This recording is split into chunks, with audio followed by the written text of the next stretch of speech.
अस्सलाम वालेकुम फ्रेंड्स, मैं आयशा उम्मीद करती हूँ आप सब खैरियत से होंगे। तो जनाब आज मैं बनाने लगी हूँ फ्राइड चिलीज़, हरी मिर्चें तली हुई, जिसके लिए मैंने हरी मिर्चों को काट लिया है। अच्छी खासी हरी मिर्चें हैं और मज़ीद मुझे इसके लिए चाहिए साबुत धनिया, सौंफ चाहिए और नमक चाहिए, ऑयल चाहिए, 2 लेमन चाहिए और थोड़ा सा पानी चाहिए।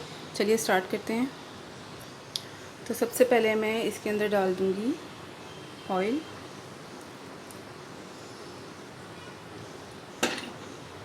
ऑयल डालने के बाद मैं ये जो मेरा मसाला है धनिया और सौंफ, इसको मैं ग्राइंड कर लूँगी। देखें बर्नर मैंने अपना ऑन कर लिया है, ऑयल हम डाल चुके हैं, प्लस अब ये जो मैंने पीसा है साबुत धनिया और सौंफ प्लस नमक है इसके अंदर। जितना आपका टेस्ट हो उसके हिसाब से आपने नमक डालना है और इसको इसके अंदर ऐड कर देना है। ऐड करने के बाद इसको मिक्स कर लेते हैं। और गर्म हो गया।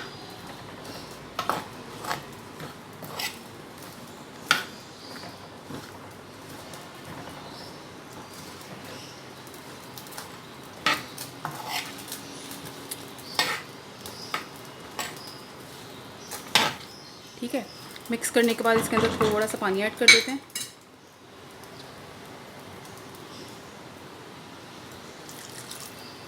क्योंकि मुझे जल्दी है इस वक्त, इसलिए मैं थोड़ा सा पानी ऐड कर लूँ, अदरवाइज़ आपकी मर्ज़ी है डालें या ना डालें। सही हो गया। अब मैं इसको कवर करके रख देती हूँ 10 मिनट के लिए और ये परफेक्टली डन हो जाएंगी। ये ले मैंने इसको कवर करके रख दिया है। मीडियम फ्लेम पे रखेंगे 10 मिनट के लिए और फिर बीच बीच में इसको चेक करते रहिएगा, बस उसके बाद ये डन है।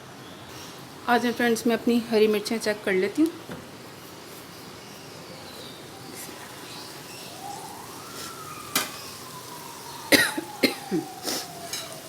तो ये जब आप ढक्कन हटाएंगे तो ये आपके हलक में थोड़ी बहुत लगेंगी, मगर खैर है।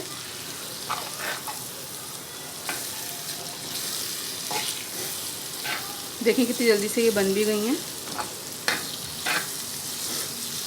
तो चलिए मैं इसके अंदर लेमन निचोड़ लेती हूँ।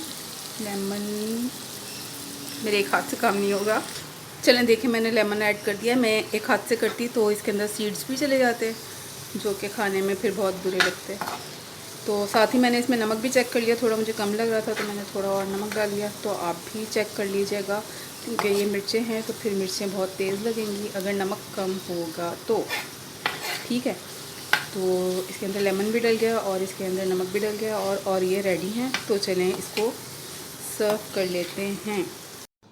तो यहाँ फ्राइड चिलीज़ तैयार हैं, बिल्कुल सर्व कर दी हैं मैंने। तो आप भी इसको ट्राई कर सकते हैं। आप इसको दाल चावल के साथ ले सकते हैं, आलू कीमे के साथ ले सकते हैं, या जिस चीज़ के साथ भी आपका दिल करे आप इसको खा सकते हैं। आप इसको बना के फ्रिज में रख सकते हैं और ये काफ़ी दिन चल जाती है। तो अगर आपको मेरी रेसिपी अच्छी लगी हो तो मेरे चैनल को सब्सक्राइब कीजिए, मेरी वीडियोज़ को लाइक शेयर कर दीजिए और अच्छे अच्छे कमेंट्स भी कर दीजिए। Thank you.